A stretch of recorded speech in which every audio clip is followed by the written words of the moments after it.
नमस्कार मंडळी। आज सरकारी अधिकाऱ्यांचा, कर्मचाऱ्यांचा, पोलीस प्रशासनाचा भ्रष्टाचार वाढलेला आहे। सर्वसामान्य नागरिकांना त्रास वाढलेला आहे। अतिशय माजून गेल्यासारखा प्रकार माझ्या समोर येऊन राहिला आहे। मला कॉलच्या माध्यमातून, तक्रारीच्या माध्यमातून या गोष्टी माहीत पडतात। त्याच्या मागचं कारण असं, आपण स्वतःच कारण आपण या गोष्टीला विरोध करत नाही। आपण छोटे छोटे कारण घेऊन लढत राहतो। नाही माझ्याकडे हे नाही, माझ्याकडे ते नाही, मी हे करू शकत नाही, मी ते करू शकत नाही, माझं असंच, माझं तसंच। हा विचार काढून टाका। जर तुम्ही असे करत राहिले तर एक दिवस आपल्यावर गुलामगिरी येणार आहे, परत आपल्याला गुलामीच करावं लागणार आहे।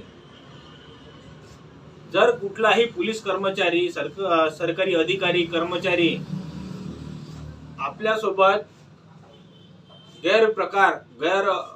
त्याच्या पदाचा गैरवापर करत असन, आपल्यावर अन्याय करत असन, अत्याचार करत असाल तर तुम्ही सहन करू नका।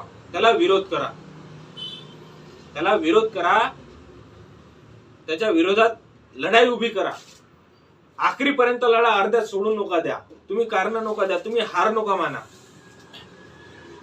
आज पोलीस कर्मचाऱ्यावर कारवाई होत नाही, आज सरकारी अधिकाऱ्यावर कारवाई होत नाही, त्यामुळे हे माजल्यासारखे करून राहिले आहे।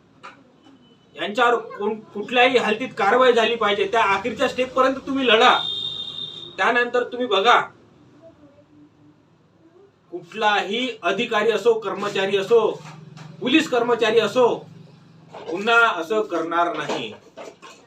त्याची हिंमतही होणार नाही का सर्वसामान्य नागरिकाला त्रास द्या म्हणून माझी जनतेला, सर्व जनतेला हीच नम्र विनंती आहे, कुठलाही अधिकारी असो, कर्मचारी असो, पोलीस कर्मचारी असो, याचा अन्याय सहन करणं बंद करा।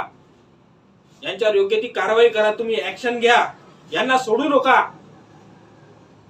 यांच्यासोबत असा प्रकार करा का आखरीला ते हारून गेले पाहिजे, त्रासले पाहिजे, विचार पडला पाहिजे त्यांना का सर्वसामान्य नागरिकाला त्रास देऊ का नाही, माझा त्रास सुद्धा व्हायला नको, हा त्यांना विचार पडला पाहिजे। या प्रकारचा संघर्ष तुम्ही लढा, अशी माझी सर्व जनतेस नम्र विनंती। धन्यवाद।